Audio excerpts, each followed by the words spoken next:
So I presented to them within 10 minutes. It's all it took me to present to them. Then he said to me, he pointed to his stomach. How does that feel? Gut feel. Gut feel. It's your gut feel, your sense of the non-quantitative aspect. After you look at the quantitative figures, then you say, yeah, this is what I want to do. Can be done. Okay. Then you go for it. Remember, mixture of both. Total gut feel will kill you one day. Total figures will also kill you. It has to be a mixture of both. Okay? Okay. You know, all of you know, I'm Seiku's husband, right? Just to start off, tell you a little bit about my life, how I started, in a village. I was born in 1950. My father died when I was 3 years old in an accident, in a car accident. My mother was 17 or 18 when she got married. By 23, she was widowed and with 3 children. My brother was 5, I was 3, and my sister was 1. We live in the village, really village, wooden house, walls are all wood. The ground is compact earth. It's not even cement. And the roof is attached. I can still remember what it looked like. It's got 2 bedrooms, 1 sitting area and a kitchen in a corner. And next to it, a chicken coop, right? It's a village.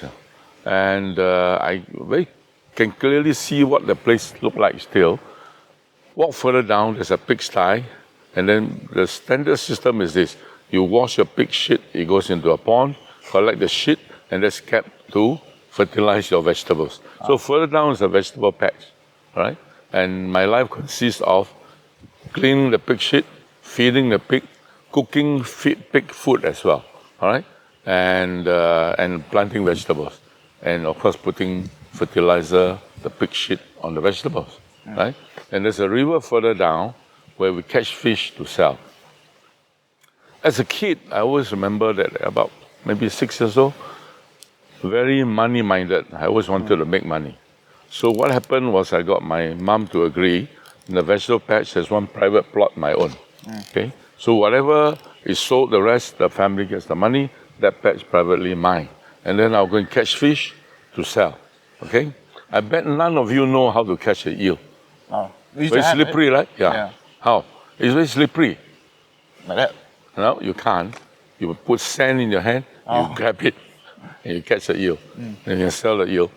So we will block the river and then go down and catch all the fish. And put it in a pail, and the next day sell it in the market.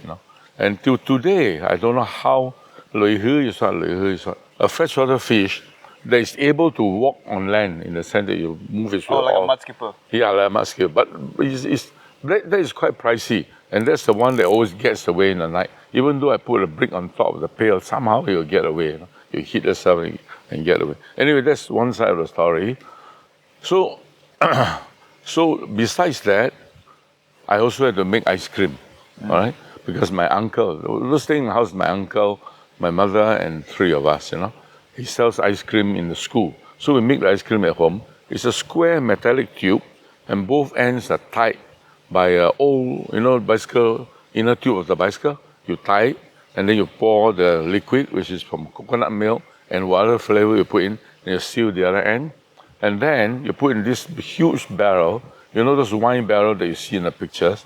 You cut a hole there in the top, then you put it on the ground, then you put ice, water, you put all the ice cream in there, then you rock for a couple of hours, and that's ice cream. So I used to do that also.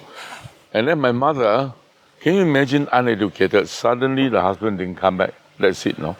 So she was very, I guess, very adventurous. She was a survivor. So she went next to the village. There's what we call in Teochew Amochu. Amochu means Kwai Lo's house. In those days, Kwai Lo house means it's made of brick and tiles. So she'll go there, knock on the door, and then she'll wash clothes for 3 families. Okay? And while washing clothes, she also sell them eggs. Then she'll take the leftover food that all this family have, bring it home, then we'll pour into a big barrel, and then we'll cut water hyacinth. I don't really know what water hyacinth is. Water, the flower, right? Yeah, it's like purple flower, but in the lake or in a pond, whatever, you got to collect that, you cut it up, then the leftover food, plus you add copra. You know what is copra? Dried desiccated coconut. The coconut where they take the milk out and sell already, dried up, you put that and the leftover food and the water hyacinth, and then you cook the pig food. Because we are poor, right? So we don't eat meat much. You get a little bit of fish and just basic salted stuff and all that. Take a catapult, shoot the bat, small bats. Right? On the coconut tree, the bats were in the day sleep underneath it. So you shoot it, and then you skin everything, and then you're cooking the pig food. You got fire, right? You put that and roast it. Then you eat that. And also sweet potato, you put that and eat. So those are adventures, of a kid, The things that you learn that you will never forget the rest of my life, Yeah. Like, for example, one day my uncle will decide you got to kill all the rats because they're disturbing, doing this, damaging this and that. How do you catch the rat in the day? It's interesting how the rats in the hole underground, they've got one exit and one entrance. There are two. So what you do is pluck up one side, that side with smoke. You smoke, you come out the other side, take a hammer and you whack a bugger. Okay. That's how I grew up, okay? So the early years of my life, then at the age of 9, the government decided to sell, because we were squatters, to sell the land to a developer to build houses. It's called Hillcrest now. I'll later tell you a story about Hillcrest. And then nowhere else to go. They give you a land far away, called Ulu Sembawang. So one of the employer of my mom, she washed clothes for, said, why don't you come in to stay with us in the room at the back and work full-time as a domestic helper. So my mother took on that, and 3 of us then grew up in this small little room, where my mother did all the work, and the family was very good. It's Indian, and the wife is more European looking, very fair. Husband is very dark, okay, with 3 daughters. In the end, I became their godson. So I grew up down there, and my life, well, my mother, busy all the time. So I remember every Sunday looking forward to spending time with my mother's boss wife, because we would do gardening together. That's why at the end of the day, I like flowers, I like roses, because I grew up with that. So that was later on, further years in my life, Then from there, I then got a scholarship and went to study in England, That was a break for me, because if I didn't get a scholarship, I'll probably have to stop at Sec 4. My mom can't afford it. Her boss promised to send me to further study, but I didn't want to be obligated. So I applied for scholarship and got a scholarship, And then from there, next chapter in my life consists of meeting Sekou, in UK. And I always joke that, your father sent you to look for a husband, you found a small fish. Because in those days, in 1970, when you go to study in England, your parents got to be really rich, because it takes 8 Sing dollar to £1. So you imagine how expensive for someone to study there. So anyway, she went there, we met each other, and we got married there, and came back. Okay. Then after that, of course, my next chapter is I came back and meet my in-laws, and it was a shock. Of course, I knew there were 16 of them, but then physically, how do you remember the names? So many of them. So I remember them by their profession, architect, engineer, this and that. Okay, so when I came back, because it was a scholarship, I was bonded for 5 years. So I have to work for the shipyard for 5 years bond. Okay, now the thing is that,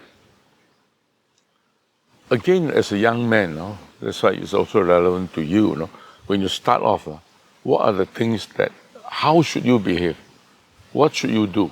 So I, being very ambitious, like earlier on I talk about my private plot, I've always wanted money. I've always wanted money. So digress a little bit. One day I was talking to my god sister, talking about, I was thanking her that, your parents and you gave me an opportunity. Your mother taught me a lot, and your father taught me a lot, And she said to me, is it nature or nurture? She thinks it's nature, I was born with it. But I think at the end of the day, it's both. Nature and nurture. Nature meaning I was born with a dollar sign. Always wanting money, wanting to earn money. So anyway, so we talk about that. Then I came back here. Why I mentioned about money is that I look at my in-laws. Wow, all of them so successful. I'm driving this small little Japanese car, and one of them's got Alpha Berlina. One of them's got a BM. Oh, I must aim to at least be at their level. But of course, when I retired, I realized I didn't reach all of their level. Some I did, some I didn't. But my point is that you have to be driven to succeed. And I always tell people, when, for example, you want to start a business, what do you need to have? When you buy a property, what do they say? What do you look for? Location, location. See? The three location, right? First factor, second bottom, third factor, location. To start a business, I call the 3 Ps. 1, you must have the passion. 2, you must have the passion. 3, you must have the passion. Without passion, forget it. And same thing in doing your job now. You must love what you're doing. And people are saying crazy, but the job is how you cycle yourself to like what you're doing to do well. And to do well. And the other important factor is you must always be humble. Go into an environment, don't think, I know everything. No. You listen. Listen more than you talk. What I call the 80-20 principle. I don't know you learn in school about the Pareto effect. Pareto effect says that when you do a job, you concentrate, you focus your time and work on the 20% that brings you 80% results. That means you don't do the things that bring very little return. Work smart, 80%, yes. And work smart means to choose those that matters. I use that same principle on a lot of things to my staff. 1, when you see a customer. The wrong method is that you must talk to a customer. I say no. You make your customer talk 80% of the time and you talk 20% of the time. Why? To find his objection, to find what he likes, what he dislikes. So that 80-20 principle is important to apply that also. Okay. Now, what else I'm going to talk about? I will talk myself into a corner. I will ask more questions when you Okay. take the question. Okay. So that's about, and of course, to work smart, work hard. Like when I employ people, when I interview people, I always tell them this story. When you join me, you join a family. I'm the head of the household. Okay, and you work hard, but smart. And I told them, I'm a board member of the Productivity Board of Singapore. So don't think that I encourage you to work long because I'm inefficient. Efficient, I give you more work to do. And that's how, at the end of the day, you get this small pot of gold because I'll give you profit share, which I did. So everybody works very hard, and that's how the company grew and grew and grew. On the company side, how did I become one of the shareholders? I always say I'm very blessed. When I left the shipyard now, imagine I was already, why did I leave the shipyard first of all? I reached a glass ceiling. It was an English company. I reached the top of manager position already. The next level is all white-skinned people. Right? So I knew I had to find another way out. Okay? Opportunity came when Philips offered me a job to run a very small operation, 35 people, turnover about a few million only, to run their cable division. So I decided to take that on.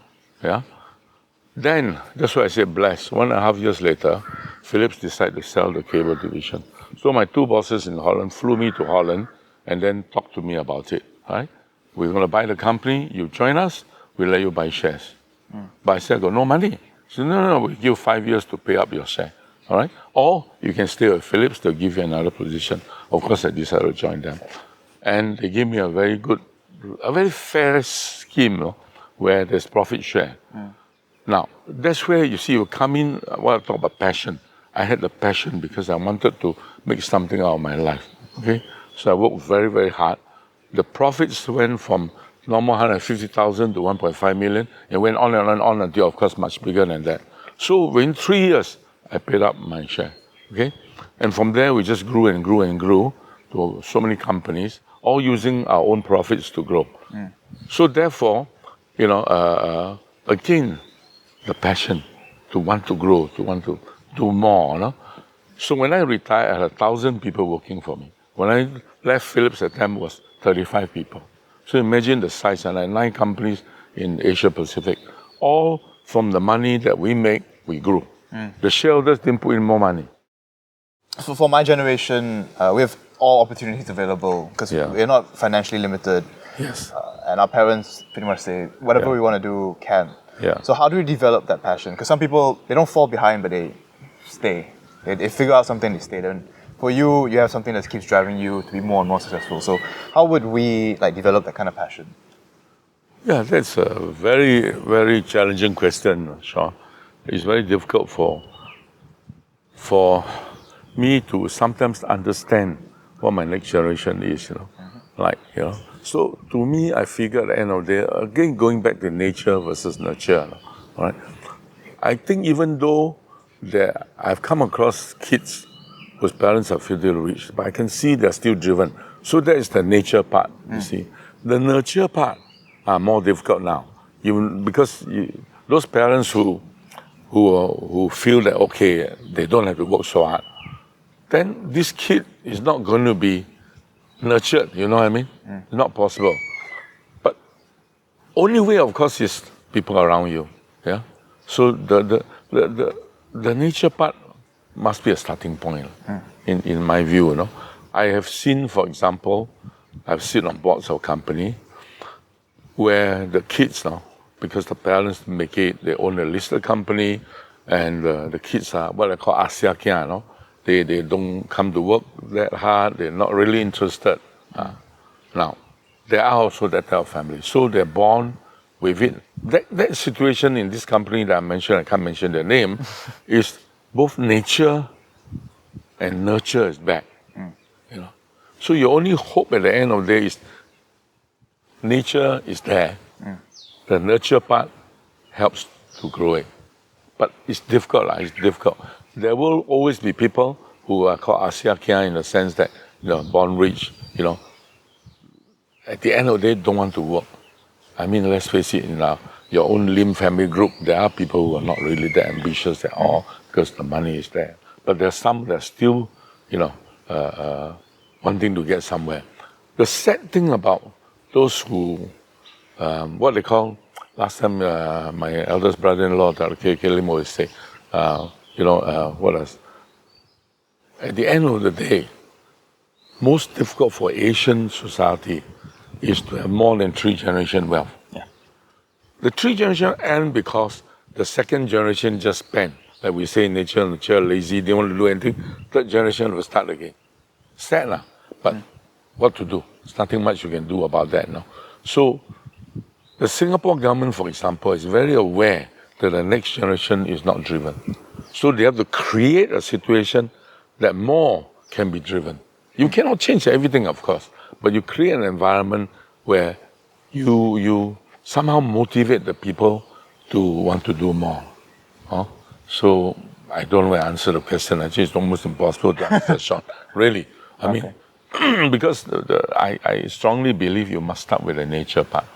So if the nature part, they grew up, the parents never jump into them, they need to work hard, they need to succeed, then they grew up in such a comfortable environment that, there's no nurturing at young age. So then they grew up with this, I got enough, but they don't think of their next generation. What are they going to do? So you got to raise them where they're uncomfortable. Yes. Okay. You're right. There's some points uncomfortable, but more important is over dinner table, talk, what they need to do. Doesn't mean you got money, you don't have to work, that kind of stuff. Now, talking more about Asia Kians, or rich man's son, who don't want to work, don't want to do anything else but enjoy their life. I have a very good example of this engineering company that I used to work with on a part-time basis when I was still in school, earning the extra money, And one day, I was invited to join the board of a company that just got listed. And I was invited because I invested in this fund that took over the company and got it listed. And I was invited to be a board member. And to my shock and surprise, I found out that the owner of that company, the majority shareholder, was the engineering guy that I worked with when I was a young kid, And imagine at that point of time, when I was a kid, he was uneducated, probably primary school, and he grew his business from a few guys to a listed company, So something that I really respected him for doing that. But unfortunately, his children were not so ambitious. They were more interested in enjoying their life, buying Lamborghinis and Ferraris and Porsches and all that, instead of focusing on the business. So the old man at the age of 70 plus still had to run the business. So this is an example of how the next generation will waste their life away, and eventually I pray and hope that they will still be able to maintain the company or keep the company after the old man has retired. And at this point, while we're talking, he's still not retired. So it's a shame, really, that the next generation did not, continue to build on it, like what your grandfather, Dr. K.K. Lim, said.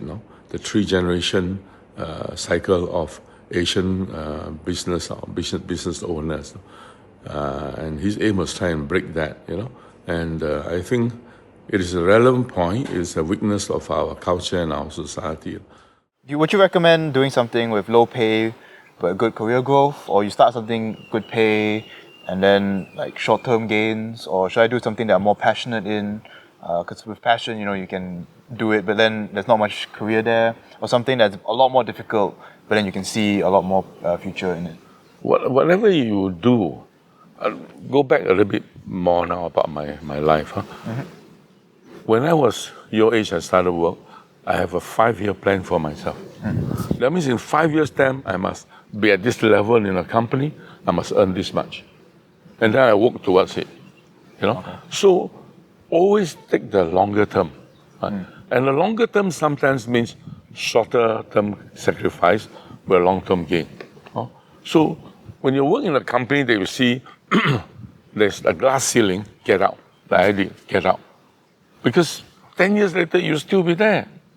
When there's no glass ceiling, the most capable man gets the job, then you stay in there and commit yourself to it. But I always encourage people like you, at the end of the day, to look at ways that you can start a business or buy a business and become a business person. Because you work for somebody, there's a limit at the end of the day. Of course, you can mention the big corporations where people earn billions, but how many of that? Yeah. You know what I mean? So there is a limit. Mm-hmm. But if you're your own business, the sky is the limit. It's how you strategic you are in your thinking. So this thing I talk about 5-year plan applies to the company that you own or run. I always had 5-year plan. I'm going back, I forgot to mention this earlier on. I take my people away, do what I call brainstorming. People call retreat management meeting. I say, no, rubbish. I call it brainstorming because I want to send a message very clearly to everybody. Mm-hmm. You're going there to brainstorm. How else can you do better? Do you need to change your strategic directions? And every year I do that. All right? And then we plan the next 5 years, what we want to acquire, where you want to go. Then you aim towards it. Okay. Yeah? And that's one thing. The second thing that I do, I hope people like you will do, is every year I'll go away with Sekou, for a couple of days. I like the beach the best. Where she'll be on her own, I do nothing but I sit and look at the sea. With a piece of paper and my tape recorder. I'm sitting there thinking of my company. What else should I do? The environment is this, the economy is now this and that. The microeconomic factors is as important as the microeconomic factors in any business you run. Yeah? So I will do that every year. For a few days. And just for one afternoon. Oh, okay. One afternoon. And I come back with my notes, my tape recorder. And that is going to be used for my next strategic brainstorming meeting to guide the people. Okay. So I think this is more me thing. So I have finished my degree, I've got my master's, whatever. Yeah. But obviously I shouldn't start a business now. No, so what sort of requirements, at what point in my life should I be thinking about, okay, this is time to move to that next step? First, you did the right thing to try and get a job in a multinational company. In a multinational company, you learn systems. you learn control systems, you learn structure and all that. But you will not learn anything about entrepreneurship, about business. Yeah. Yeah. So that part you have to gain from a smaller company. You can see how the boss, behave to at the end of the day to drive the business. That's the two things you must do. And you did the right thing. Stay in the MNC and learn as much as you can. Go in there to learn. Just learn. Learn. Learn to learn. You must do what I call kepo. Kepo means like, it's kepo, right? Yeah, Can't say like in Canton. Singaporeans, all of them are kepochi as hell. Yeah, kepo. I was a kepo. When there's something to be done, the boss says, hey, we got a problem this. I'll say, okay, I'll do it. Just an example, I'm electrical. So I'm electrical engineering. Anything electrical to do with me. Then there was an air conditioning problem. So I said, okay, boss, I'll do it. So I went and learned air conditioning. And at the end of the day, I was in charge of electrical and air conditioning. Then I was capo on estimation. So I become doing estimation also. That's how I learn. So I encourage you to learn as much as you can. And learning is to open your mind to what people say. You can ask questions to learn. For example, if you're doing this particular research, and there's somebody in production doing something else, capo to learn, to ask and learn. Okay. And if it's a good boss, they'll give you an opportunity. You know what's my favorite in the management meeting? There's a production problem. I'll listen to all of them. Then I'll turn to the financial controller. What would you do? Sometimes they don't talk sense, and they all laugh. And I'll tell them off for laughing. I want them to think outside the box. Outside the box come from people who are not influenced by emotional baggage. You see, like you and engineer. Engineers, after a while like that, wear blinkers. So you have to be careful to look up. And one way is this, by meddling other people's business. You go to a management meeting, they talk about finance, don't fall asleep. Listen intently what they're talking about. Okay. So start MNC and then after that move towards a small SME. Yes. Okay. Yeah. The SME will come the entrepreneurship part. Because when you want to buy a business, I had two great Dutch bosses. One day we were going to invest in about $5 million in those days, a lot of money, in a new cable factory making new products. So I presented to them within 10 minutes. It's all it took me to present to them. Then he said to me, he pointed to his stomach. How does that feel? Gut feel. Gut feel. It's your gut feel, your sense of the non-quantitative aspect. After you look at the quantitative figures, then you say, yeah, this is what I want to do. Can be done. Okay. Then you go for it. Remember, mixture of both. Total gut feel will kill you one day. Total figures will also kill you. It has to be a mixture of both. Okay? So your son is a private banker, your daughter is a librarian. Yeah. So obviously the advice that you gave to them is very different from what you gave to me. So just because there's other cousins who are also living completely different lives. Not everyone's going to be businessmen. Yeah. So what kind of advice would you give to those people? Well, my own son, I wanted him to do engineering. He refused. He went into banking and finance, went his own route. So I guess at the end of the day, it's not so much the advice that you go into whatever the person wants to do. If that person feels that at the end of the day, he wants to be in this, then my only help will be to value add whenever he has a question for me. I firmly believe that it's their life, and so are all your cousins. They have what they want to do. Only one message to all of them: work hard, work smart. Don't think, I got money, then that is the end of you, because you end up what do you call? You're not using God's gift, your brain. And you must be passionate, as I said. Follow the passion. But when you drive a business, Sean, remember, when you drive a business hard, and I did, the biggest issue you're going to face with is, after a while, you will be surrounded by yes men. Because people, this was so aggressive, my son, let him do, And then could be a beginning of your downfall. Because now you're thinking alone, and your team is not thinking for you, because they felt that, you argue against them, whatever, this kind of stuff, And that was my biggest fear, because I was driving the business. So one day, sitting there thinking, what do? I decided to write on a piece of paper what I want to do and why I want to do that. Okay? I put the table. Nobody knew I had a piece of paper. Then I started talking another direction. Okay, my direction is this, but I talk the other way. See who support me. I was very happy that out of 10 of them, only one supported me. That means not all yes men. Yes. Oh, okay. That is important, very important. Because when a company gets big, you can't know everything. And if you think you know everything, it's the beginning of your downfall. You now need people below to contribute. Okay. All right, so I turned around the paper. Of course, the guy was very embarrassed. Now, what do you do? Right? Everybody now see it, so I warn everybody. Now, what are you going to do with this guy? It's good, right? He's thinking like the boss. No, the rest are thinking like the boss. One guy supported what I talk about, not what I want to do. What I want to do is written on the paper. I want to go this direction, but I talk, let's say we are going north. I talk about going east and see who follow. If they all follow, I'm dead. Yeah. So 9 of them don't follow. Yeah, only one. That one guy. But it's also good to have somebody say yes a bit. Then No. To let Cannot. explore everything. No way, because the right decision is this. Everybody knows that is the way. But he wanted to please me. Oh, okay. That's why I call yes man. So did you fire him? No. Of course, I feel very embarrassed. My question to you as a leader, boss, what do you do after that? Do you talk to him? Do you sack him? Do you do what? I mean, he already knows he made a mistake because you set out. So not leave him, but let him figure out. You can watch him and see how if do he's you actually think thinking about it. he would feel? Oh, he'll be very embarrassed. Very embarrassed, of course, right? Yeah. So what I did was, at the end of the day, I went to his office, patted him on the shoulder, and explained to him. I said, I appreciate what you did, but I just want you to get a clear message that no matter how aggressive I am, you must stand by what you think is right and debate what is right.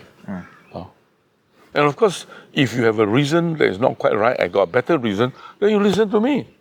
But if you've got a better reason, I got to listen to you. Okay? After that, he stayed with me for a long time and became a good guy. Okay. So This is important. Yeah. Let people make their own mistakes. Yes, precisely. Yeah. So I only hope that your generation, all of them work hard and get somewhere in their life. I mean, like my son, my daughter, I'm very proud of what they have achieved. It's good. What's your thoughts on education? What's the best path, or what's the minimum requirements, or like how should you approach your thoughts on education?